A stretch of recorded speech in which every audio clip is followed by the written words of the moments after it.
Hello friends, welcome to exam dreams. आज हम बात करने वाले हैं एसएससी सीएचएसएल की 2020 की जो वैकेंसीज़ हैं उनके बारे में। तो बहुत बहुत स्वागत है आपका मेरे चैनल एग्ज़ाम ड्रीम्स में।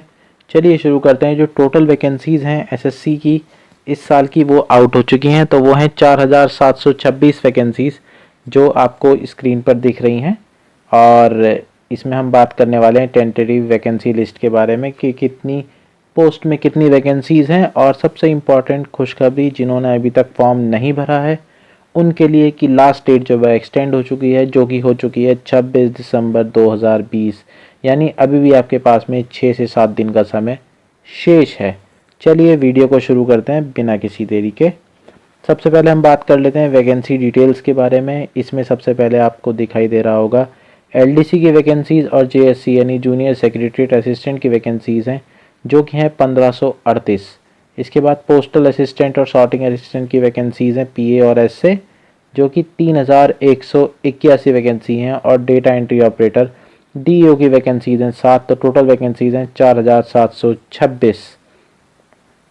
बात कर लेते हैं इसकी इम्पॉर्टेंट डेट्स के बारे में। सबसे पहले आपका फॉर्म जो है 6 नवंबर 2020 से शुरू हुआ था। लास्ट डेट इसकी आपकी 5 दिसंबर थी, बट उसको बढ़ाने के बाद फिर धीरे धीरे बढ़ा के अब वो एक्सटेंडेड डेट जो है वो 26 दिसंबर 2020 हो चुकी है। और फीस आप 28 दिसंबर 2020 तक जमा कर सकते हैं। और जो सीबीटी एग्ज़ाम है वो 12 से 27 नवंबर के 27 अप्रैल 2021 के बीच में होने वाले हैं। बात करते हैं इसकी एप्लीकेशन फ़ीस के बारे में। कुछ ज़्यादा ही फ़ीस नहीं है। अगर आप देखो तो जनरल ओबीसी की 100 रुपीज़ है, एससी एसटी और पीएच यानी फिजिकल हैंडीकैप की कोई फ़ीस नहीं ली गई है। और सारी फीमेल्स, हर कैटेगरी की फ़ीमेल्स के लिए फ़ीस को एक्सटेंड किया गया है यानी वापस ले लिया गया है। और एज लिमिट की बात करें, मिनिमम एज 18 साल, maximum age 27 years.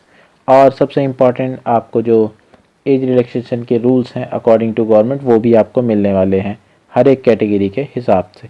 Education qualification की बात करें तो भैया इसमें 10+2 मांगी गई है।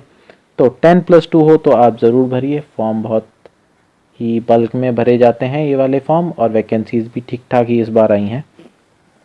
बात करते हैं एग्ज़ाम पैटर्न के बारे में। तो 3 टीयर में एग्ज़ाम होता है यानी 3 पार्ट्स में एग्ज़ाम होगा।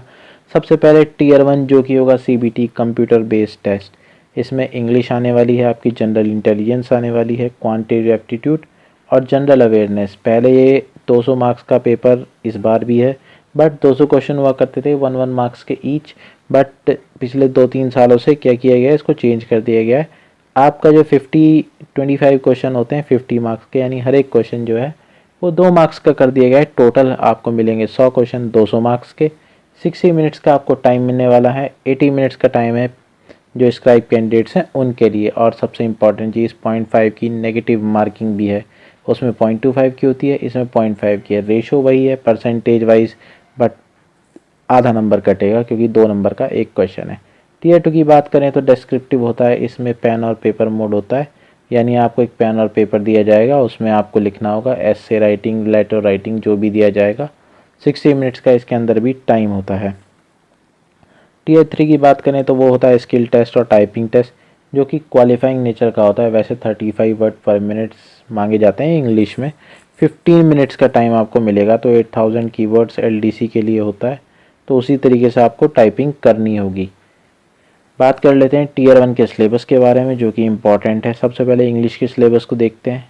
उसमें आपके spotting the error, fill in the blanks, antonym, synonym, errors in sentence, idiom, phrases, one word, substitution, active passive, direct indirect, shuffling of sentences यानी जम्बल्ड सेंटेंस आप कह सकते हो, क्लोज टेस्ट, कॉम्प्रीहेंशन, पैसेज।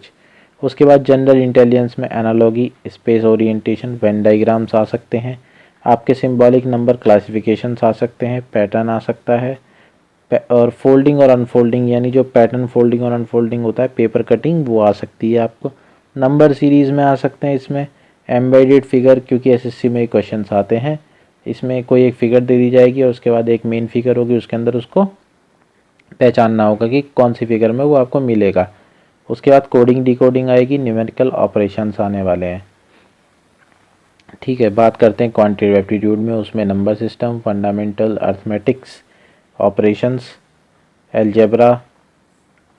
ठीक है, उसके बाद ज्योमेट्री, मेंसुरेशन, ट्रिग्नोमेट्री, ये सब इसमें आने वाले हैं। ऊपर से स्टैटिस्टिकल चार्ट भी है। जनरल अवेयरनेस की बात करें, इसमें आपका history, culture, geography, economic science, current affair, general politics, ठीक है, ये सारी चीज़ें आने वाली हैं। और सारे क्वेश्चन इंडिया और नेबरिंग कंट्रीज से मैक्सिममली रिलेटेड होंगे। करंट अफेयर्स आप पिछले, अगर मैं आपको रिकमेंड करूँ तो 6 to 8 मंथ के आप पढ़ सकते हैं। बात कर लेते हैं इसके प्रीवियस ईयर कट ऑफ्स के बारे में, जो कि बहुत इंपॉर्टेंट है। यहाँ पर आपको क्लियरली दिखाई दे रहा है 2018 में डीओ में आपकी CNAG के अलावा वैकेंसीज थी, LDC की वैकेंसीज थी। तो ये आप कट ऑफ यहाँ पर देख सकते हैं। जनरल, OBC, SC, ST की सारी कट ऑफ्स आपको दिखाई दे रही। तो हर साल कट ऑफ जो है वो बढ़ती ही जा रही है और कैंडिडेट्स भी बढ़ रहे हैं, कट ऑफ भी बढ़ रही है। तो थोड़ा सा कंपटीशन काफ़ी हेल्दी रहने वाला है इसमें। बाकी जिसकी टाइपिंग अच्छी है, मैं रिकमेंड करूँगा कि इस फॉर्म को ज़रूर भरे। उसके लिए बेटर अपॉर्चुनिटी है SSC की जो दी जा रही है, क्योंकि थोड़ा सा इजी पेपर होता है CGL के मुकाबले। CGL में काफ़ी ज़्यादा टाइम भी लगता है, टाइम तो इसमें भी लगता है, but as an easy paper आपको मिल जाएगा, ठीक है। अब प्रिपेयर कैसे करें, सबसे इम्पॉर्टेंट प्लानिंग आपकी अच्छी होनी चाहिए, क्योंकि टाइम है इस पेपर में, अप्रैल में होने वाला है ये। तो आपके पास में अप्रॉक्स 4 मंथ का टाइम अभी भी है। टॉपिक वाइज स्टडी कीजिए, बेसिक से स्टार्ट कीजिए। मेरा मानना यही है कि किसी भी चीज़ को, अगर टाइम आपके पास बहुत ज़्यादा कम है तो मैं नहीं कह सकता, बट हाँ, अगर टाइम आपके पास लिमिटेड टाइम है कि हाँ आप तैयारी कर सकते हैं, तो आप बेसिक से स्टार्ट कीजिए। ये मत सोचिए कि हाँ मुझे रीजनिंग में ये सेक्शन आता है तो मैं इसको ना पढूं। उसकी भी बेसिक्स चेक कीजिए, भले ही 1 दिन 2 दिन लग जाए। बेसिक से स्टार्ट कीजिए, आपकी तैयारी बहुत अच्छी होने वाली है। मॉक टेस्ट मैं हर बार बताता हूँ, अपनी हर वीडियोज़ में बताता हूँ कि मॉक टेस्ट जो है वो ज़रूरी हैं। तो मॉक टेस्ट करते रहिए। जब आपके पास में लास्ट 1 मंथ या 1 मंथ रह जाए तो उस समय आप 1 दिन में 2 मॉक टेस्ट कीजिए। आजकल तो ऐप्स भी आपको मिल रही हैं अच्छी से अच्छी, जो जैसे ग्रेडअप हो गया, ऑलिव बोर्ड हो गया। तो ये क्या करते हैं, ये आपको अलग से आपके लिए जो मॉक टेस्ट होते हैं वो प्रोवाइड कराते हैं विद इन जो आपकी जो भी कोई फ़ीस वगैरह होती है इनकी, उसके हिसाब से। और सबसे इम्पॉर्टेंट चीज़ कि जीके जो है वो मोस्ट इम्पॉर्टेंट वेपन है आपकी आर्मरी में इस सब्जेक्ट के लिए, क्योंकि यहाँ पर आपको जीके के अंदर सिर्फ जीके ही नहीं मिलने वाली है, उसके अंदर आपको साइंस भी मिलेगी, हिस्ट्री, सिविक्स, ज्योग्राफी, यानी जो है वो सब मिलने वाला है, एक निचोड़। तो ये सेक्शन आपके लिए बहुत इम्पॉर्टेंट रहने वाला है इस वाले एग्ज़ाम में पर्टिकुलरली, क्योंकि करंट अफेयर्स बहुत कम आएंगे, लेकिन बाकी जो जनरल जीके होती है यानी जनरल नॉलेज होती है वो आपको बहुत ज़्यादा ग्रूम करनी पड़ेगी इस पेपर के लिए। रिवीजन इम्पॉर्टेंट है, हर दिन मेमोराइज़ कीजिए। जो सेक्शन आपने किया उसको मेमोराइज़ की, आपके पास बल्क में हो जाएगा। उसके बाद भी आप क्या कीजिए, कुछ सिलेक्टेड टॉपिक को लीजिए और उनको मेमोराइज़ करते रहिए, ठीक है। हर एक सेक्शन इम्पॉर्टेंट रहने वाला है इस एग्ज़ाम में भी, क्योंकि हर एक सेक्शन की जो वेटेज है वो सेम है। अब प्रिपेयर कीजिए फ्री माइंड से। अगर आपने पहले दिया है, नहीं क्लियर हो पाए तो कोई प्रॉब्लम नहीं है, आप दोबारा ट्राई कीजिए और इस बार और अच्छे से कोशिश कीजिए, तो आपको सफलता ज़रूर मिलने वाली है। और जब आप पेपर में जाएं तो विदाउट टेंशन फ्री एक चैम्प की तरह परफॉर्म करें, तो आपका जो एग्ज़ाम है उसको क्रैक करने से कोई रोक नहीं पाएगा, अगर आप इस तरीके से स्ट्रेटजी वाइज प्रिपरेशन करते हैं तो।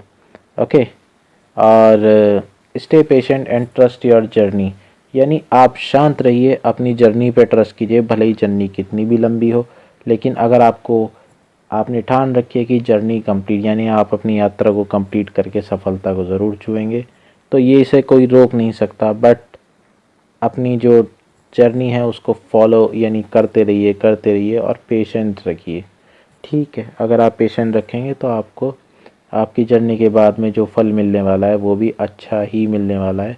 एक साफ नीयत से अपनी जर्नी की तरफ बढ़ते रहिए और चैनल को सब्सक्राइब कीजिए, सब्सक्राइब करना मत भूलिएगा। अगर वीडियो पसंद आए तो शेयर, लाइक और कमेंट भी कर सकते हैं, ठीक है। और चैनल का नाम है एग्ज़ाम ड्रीम्स। यूट्यूब पे जाइए, एग्ज़ाम ड्रीम्स को लिखिए, वहाँ से इस चैनल को सब्सक्राइब कीजिए, नोटिफिकेशन बेल को ऑन कीजिए। नोटिफिकेशन बेल को ऑन करेंगे तो जो भी हमारी लेटेस्ट वीडियो होगी वो आपको नोटिफिकेशन में, या फिर आप अगर यूट्यूब पे ऑनलाइन है तो वहाँ पर आपको सबसे पहले हमारी वीडियो फ्लैश हो जाएगी। Okay, thanks for watching the video, thank you very much.